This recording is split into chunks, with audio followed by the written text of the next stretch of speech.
Orang sering mengatakan bahwa bid'ah itu adalah sesat karena mensitir dari apa yang disabdakan Rasulullah bahwa ulun bid'atun dalalatun, dan setiap sesat itu pasti masuk neraka.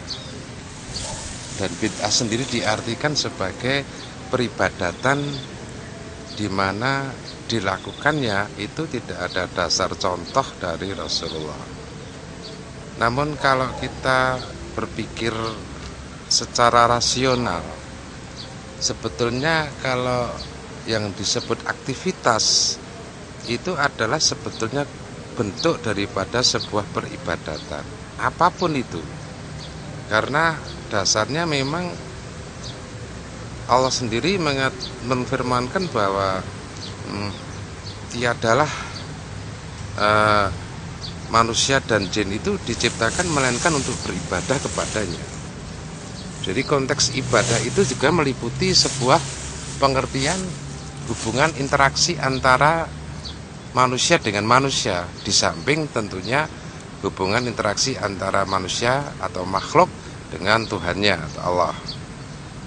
Nah, kalau kita berpikir dari situ, sehingga bisa jadi apa yang kita lakukan dari sekian aktivitas ini banyak yang melanggar. Namun sesungguhnya pengertiannya tidak sesederhana itu menurut saya. Kalau kita berbicara melakukan sesuatu yang belum dicontohkan oleh Rasulullah, kemudian kita lakukan itu, kita diklaim sebagai ahli neraka, ini dasarnya kayaknya juga orang yang mengatakan demikian itu juga diambil dari nas-nas Al-Quran maupun sunnah Rasul.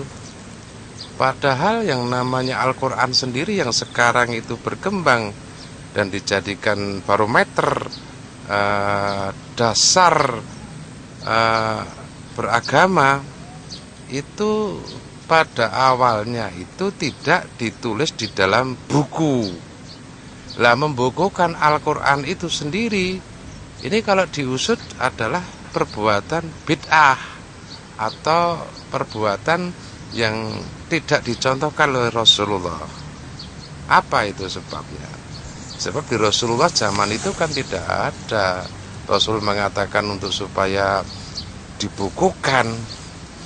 Oleh karena itu peristiwa ini kan terjadi ketika di zaman Abu Bakar ini kan banyak ahli Qur'an ini meninggal dunia dalam pertempuran, dalam peperangan, sehingga ada istihad daripada sahabat Nabi seperti Umar mengusulkan kepada Abu Bakar supaya dikumpulkan Al-Quran itu dan ditulis dalam bentuk buku.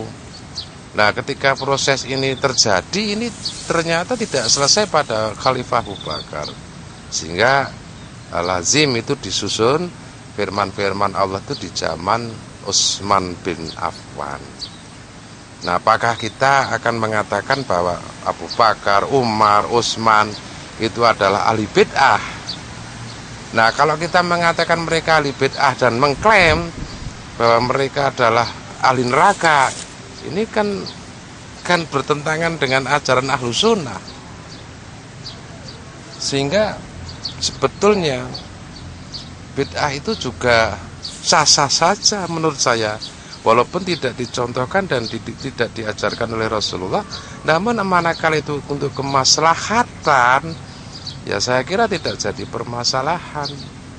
Sebab banyak sekali kaidah-kaidah agama yang memberi toleransi sedemikian rupa, sehingga jangan keburulah mengatakan, oh, Anda melakukan suatu perbuatan yang tidak diajarkan Rasulullah.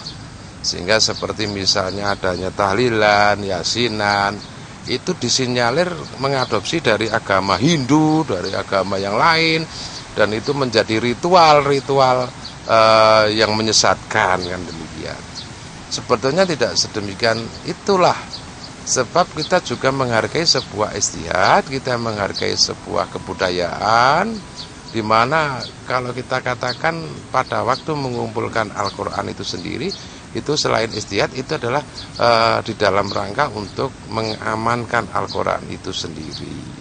Memang terjadi pertentangan saat itu antara Abu Bakar dan sahabat yang lain karena khawatir saat itu sebab tidak diajarkan Rasulullah. Namun kenapa mereka akhirnya sepakat untuk dikumpulkan? Itu kan persoalan-persoalan yang sangat urgensinya adalah demi kemaslahatan. Sehingga ada bahasa kalau semuanya dikatakan perbuatan yang tidak diajarkan Rasulullah itu dianggap bid'ah, maka pengertian berikutnya berarti ada bid'ah dolalah dan ada bid'ah hasanah.